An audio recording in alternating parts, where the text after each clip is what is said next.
Today is Wednesday, March 7th, 2012. Oh. I'm AJ. I'm Jeremy. These are extraordinary times. What's that?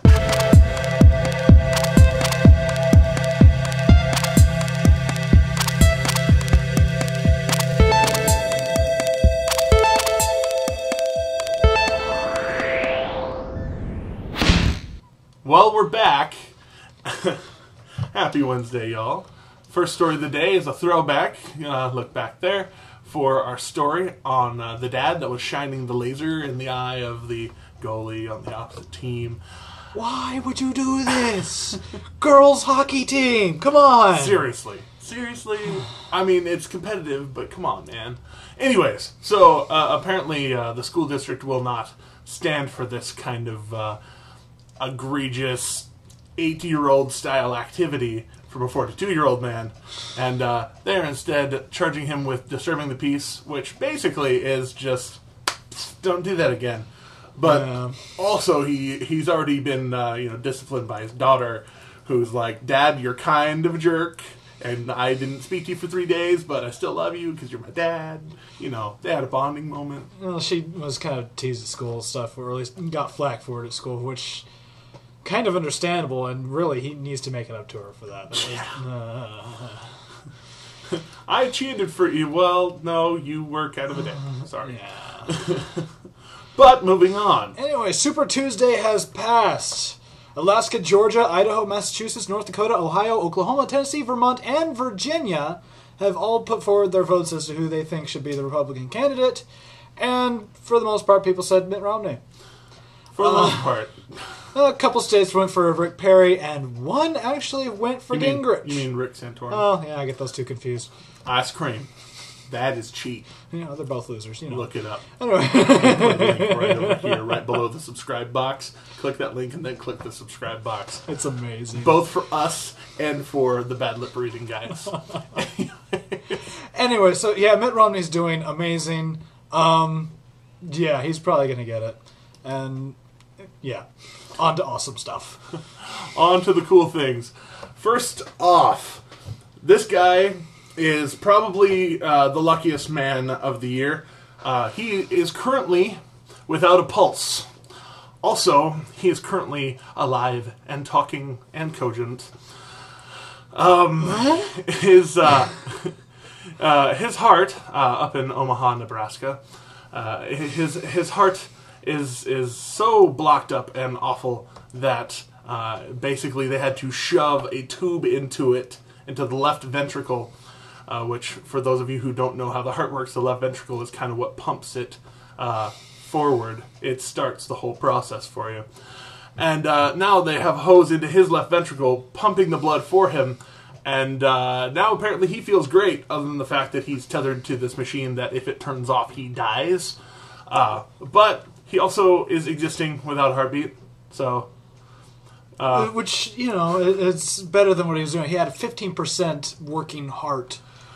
Yeah, that usually makes you dead really quick. Yeah, quite no longer living. So I'm really glad that he stopped smoking, he stopped drinking, he's losing weight, he is committing himself to being better, so that he deserves, and deserves is the right word for it, deserves the heart that they want to give him. But he has to show that he is not going to totally and utterly screw up the gift that he is going to be given. Hopefully given. They can allegedly sustain this for up to 10 years to keep someone alive so that they can be alive long enough to get a heart transplant. That's a big deal. That's huge.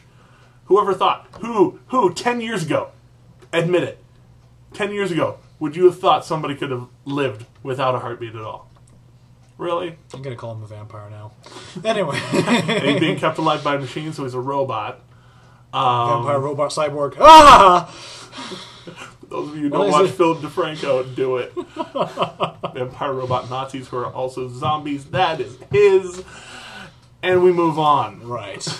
More people that should probably be dead but are alive, thanks to miracles.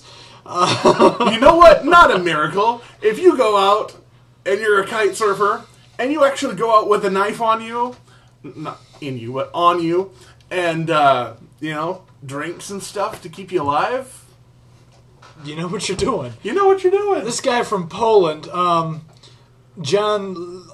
Okay, yeah, I'm not even going to try and say his last name, even though... Polish name. Yeah, Polish name. Insert Polish name here. Got stranded out in the middle of the Red Sea Racist. with... I am not. Anyway, so, yeah, he had that extra bit of food, water, and knife. While kite surfing, got stranded, and started getting attacked by sharks. He killed those sharks for 3 days. Yeah. He says he stabbed them in the gills, the nose, and in the face, and survived for 3 days doing this. Energy drinks and a knife. All alone with sharks.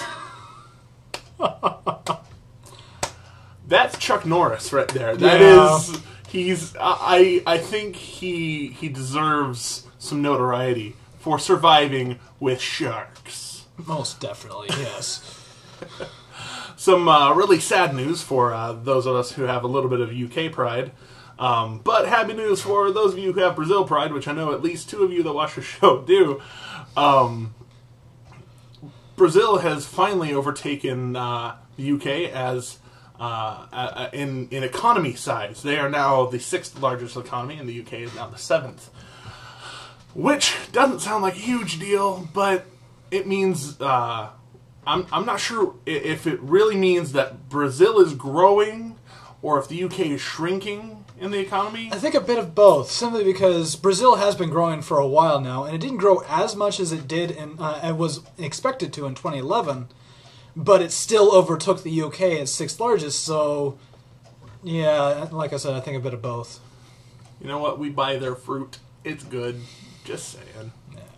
Yeah. Buy American, but Brazil stuff's pretty good. Just saying. All right, and now some local news for Houston for our last story of the day. So the horrible part first.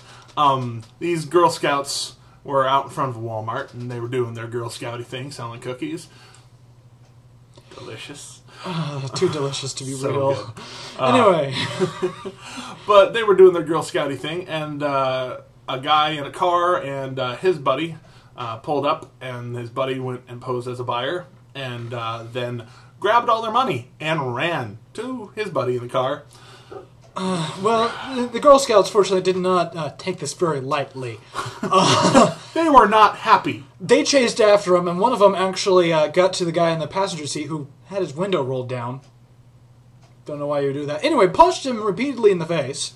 They still got away and actually hit the other girl who was trying to stand in the way of the vehicle. She fortunately was not really harmed, just got a few cuts and scratches that were taken care of at the scene. She got bumped out of the way basically by the car instead of getting dragged under it like could have happened. Right. And these guys would be in a lot more trouble.